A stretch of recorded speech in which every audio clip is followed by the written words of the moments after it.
पूरी दुनिया के पैमाने पर एक भयंकर आपदा आई थी और भारत भी उसकी चपेट में था। लेकिन हमारे प्रधानमंत्री जी ने सबका हौसला बढ़ाया, जबकि सब हौसला पस्त हो चुके थे। हमारे प्रधानमंत्री जी ने सबका हौसला बढ़ाया, ताली बजवाई, घंटा बजवाया और तमाम दिए जलवाए और इन्होंने कहा कि कुछ नहीं है, कुछ नहीं है, ये ऐसी छोटी मोटी आपदा है और इस आपदा में भी अवसर तलाशिए, सब निदान हो जाएगा, कोई दिक्कत नहीं है। और सब लोग मुक्त हस्त से हमको पैसा दीजिए, हम पीएम केयर फंड खोल दिए हैं और वो जो हम उसके सबकी मदद करेंगे और आप लोगों को किसी को कुछ घबराने की जरूरत नहीं है। लेकिन वो एकाएक लॉकडाउन हो गया और सब लोग जो जहां था वहीं फंस गया, कोई साधन नहीं, कहीं से निकलने का साधन नहीं। और ये तब तक घोषणा नहीं किए जब तक कि अपने मित्र का भरपूर स्वागत नहीं कर लिए। और उनका उस समय स्वागत किया जबकि अमेरिका में ये कोरोना का वायरस बहुत तेजी से फैल रहा था, लेकिन उसको यहाँ बुला करके वहां से इतने उनके बाराती आए, उनके साथ हेली मेली आए, किसी का कोई टेस्ट नहीं किया गया, कुछ नहीं किया गया और हमारा देश एक भयंकर त्रासदी में झोंक दिया गया।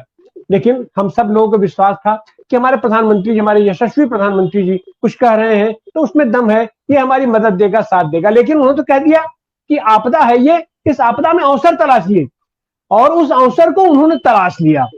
और अभी पिछले दिनों ADR association of democratic reform की रिपोर्ट आई है और उसमें कहा गया है और हम लोगों ने जैसा देखा कि पिछले दिनों हमारे देश में हमारे सरकारी आंकड़ा है कि 5 किलो राशन 80% लोगों को मुफ्त का राशन दिया जा रहा है। इसका मतलब है कि देश की 80% आबादी ऐसी है कि वो अपने से उसके पास कोई कमाई नहीं है, कोई उसका रोजी रोजगार नहीं है और अगर उसको मुफ्त का राशन न दिया जाए तो यहाँ भुखमरी आ जाएगी। और मुफ्त के राशन में भी क्या दिया जा रहा है, तो केवल गेहूं दे देने से, केवल चावल दे देने से तो राशन पूरा होता नहीं है, उसके साथ जो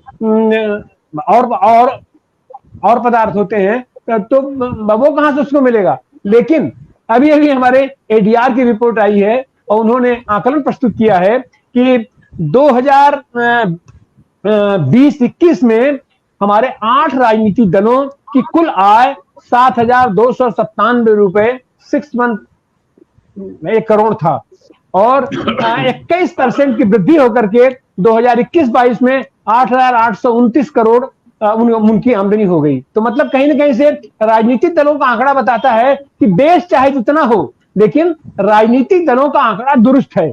उनके अमीरी में कहीं कोई अंतर नहीं आया है, उनकी आय में कहीं कोई अंतर नहीं आया है, 21% की उनकी बढ़ोतरी हुई है। अच्छा, जबकि हमारे देश के सारे लोगों के वेतन कट गए, नौकरियां चली गई, सारी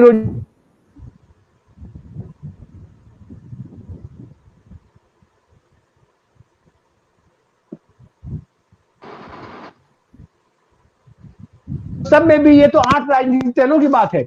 वास्तविक स्थिति यह है कि केवल एक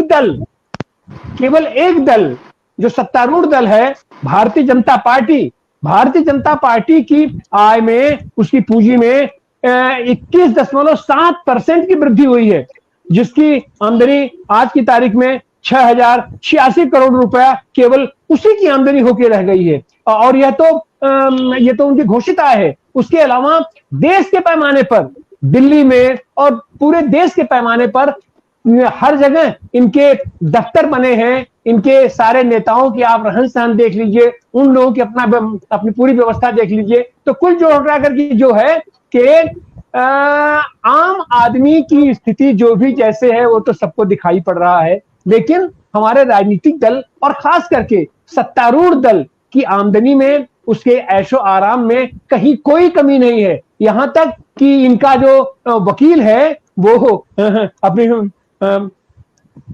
अपने सालवे जी अपनी तीसरी शादी किए हैं अपनी उस उम्र में, उनको बधाई हमारे सबकी तरफ से। और उनको यह भी बधाई कि यह संविधान बदलने की जो प्रक्रिया शुरू हुई है, जो हमारा विशेष सत्र बुलाया गया है, उसमें जो 8 सदस्यों के जिम्मे जो वो प्रक्रिया छोड़ी गई है, जिसके अध्यक्ष बनाए गए हैं अपने पूर्व राष्ट्रपति अपना कोविंद जी, उसके भी वो सम्मानित सदस्य हैं। तो इस तरीके से हम देखेंगे कि राजनीतिक दलों और खास करके सत्तारूढ़ दल की आमदनी में दिन दूनी रात चौगुनी वृद्धि हो रही है। कागज पर कागज से ज्यादा सामने प्रत्यक्ष रूप से उनकी आमदनी दिखाई पड़ रही है। तो आज हम इसी मुद्दे पर चर्चा करने के लिए आपके सामने उपस्थित हैं। हमारे साथ हैं